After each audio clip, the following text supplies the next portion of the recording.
everyone.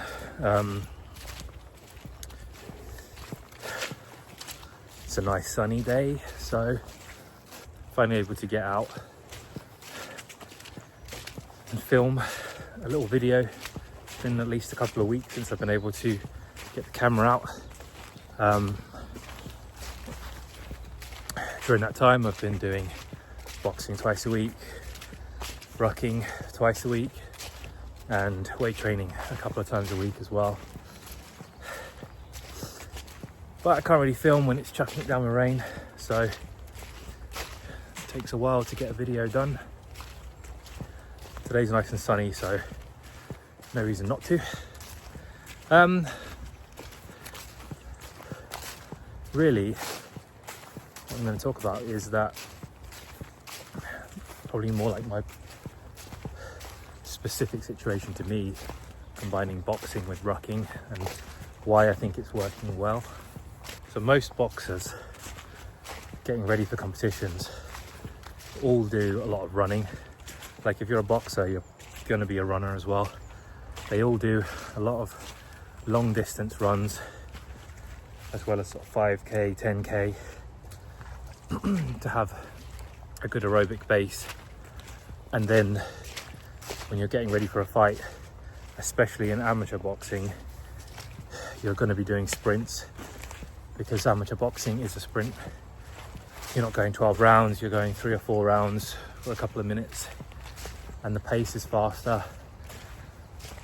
And there might be moments where it calms down for a little bit, but ultimately it's a sprint for 2 minutes.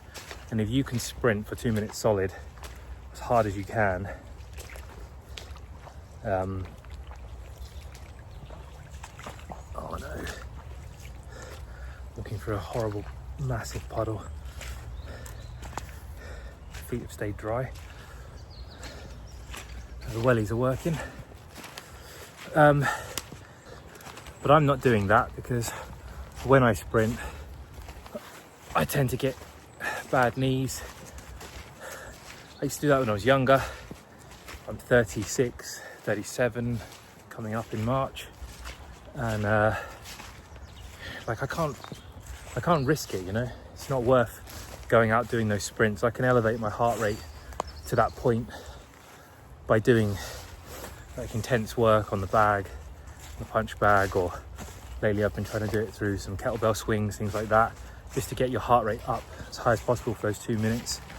Probably could do it on a bike as well, but running doesn't really work for me. So, and even for long distance, I like doing rucking. So the good thing about rucking for me is that rucking doesn't hurt my knees and my shins and my ankles the same way that running used to.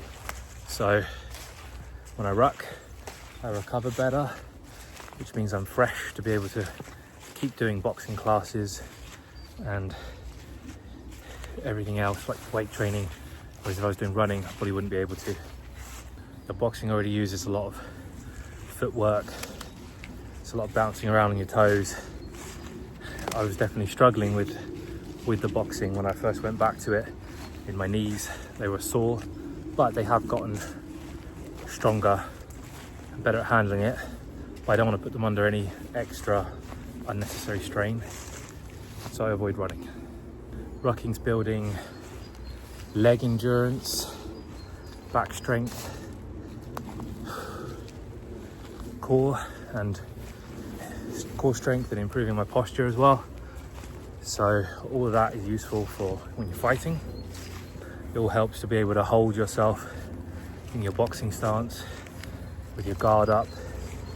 You know, that strength that it gives you throughout your core and your frame and your legs is useful for when you sometimes need to hold on to someone during boxing. You can't do that if you're not strong in your body. So it's going to help with that. I also find that if I run a lot, it spikes my hunger, that kind of intense cardio. Even the boxing makes me a lot hungrier, and running would just add to that. So I don't really get that from rucking because it's a slower pace, but it still burns a lot of calories. For me, I just find rucking doesn't really make me much hungrier. It exhausts me, it wears me out, but it doesn't give me that effect. I just think the boxing training is quite intense mentally. It can be a little bit stressful if you're sparring and always getting kind of pushed to your limits a little bit. You've also got something that you're trying to learn. So there's a lot going on in those kind of classes, and you pair that with like weight training as well. There's a bit of risk involved. You don't want to hurt yourself. But with rucking, you don't have to think about it too much.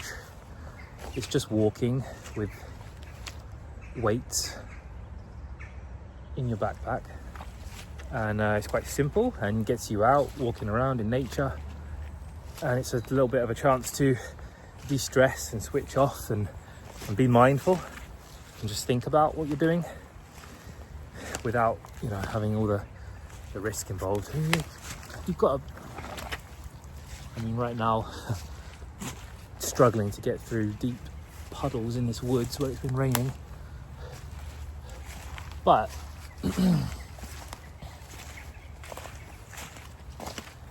it's for the most part pretty easy. It doesn't require much thought. Just put the backpack on and go walk for an hour. 25 kilos. It gets the job done. Yeah, it gets the job done. Allows you to recover mentally and prepare yourself for whatever's coming in the future. As I said, at 36 years old now, I'm not like a teenager, I'm not in my early 20s.